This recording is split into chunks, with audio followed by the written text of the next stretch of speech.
coach, the John Madden Legacy Game.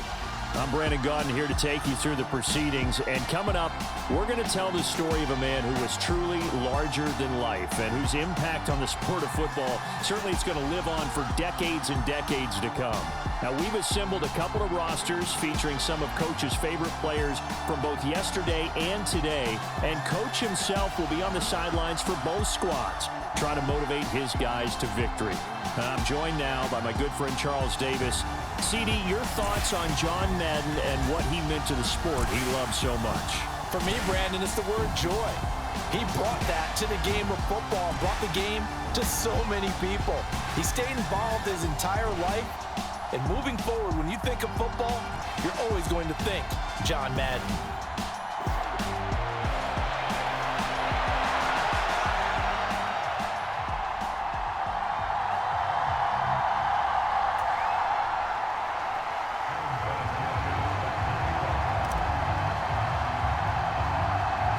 The Coliseum back to its original 70s glory. What a scene in the East Bay, and we're underway in the John Madden Legacy Game. And they're going to mark that where it went out of bounds, so really good starting field position up past the 40-yard line. Wishing he had a mulligan. That's not how you want to start the game. Not at all, because not only do you give up the penalty and good field position, but it just kills the momentum of your team as you start a game.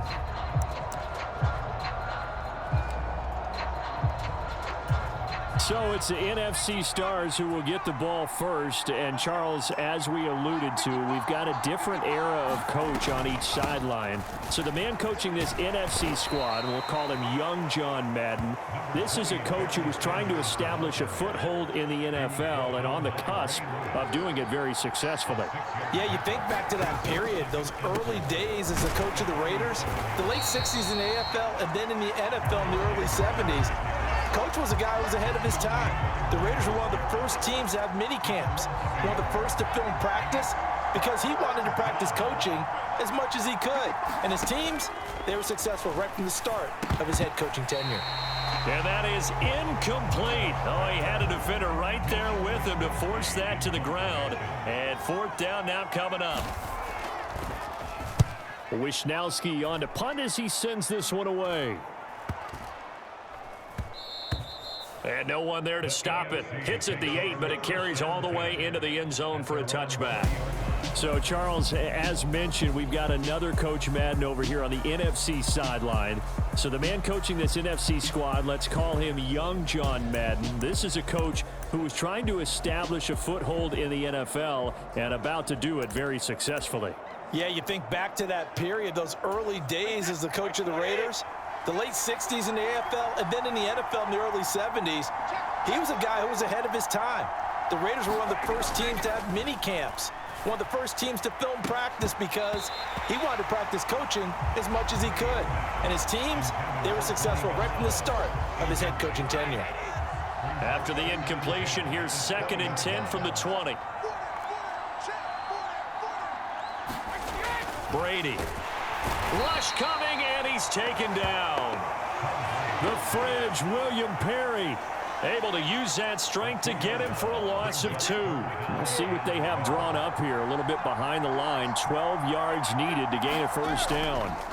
Throwing is Brady on 3rd down. Steps away to his left. And that is incomplete. But the pressure there on 3rd down, forcing the errant pass. 4th down coming up. They're bringing a lot of pressure here already in the first quarter. Already sacked him once. Now they get in there and knock another one away. You think maybe that Tucker rule being gone makes defenses a lot bolder? Yes, indeed. That time, lucky that the arm was going forward. Incomplete pass. That'll go down as just a 20-yard punt. And the NFC is going to have a short field as they take over 1st and 10. You see the AFC defense heading back out there. They have a little something to build off of from last.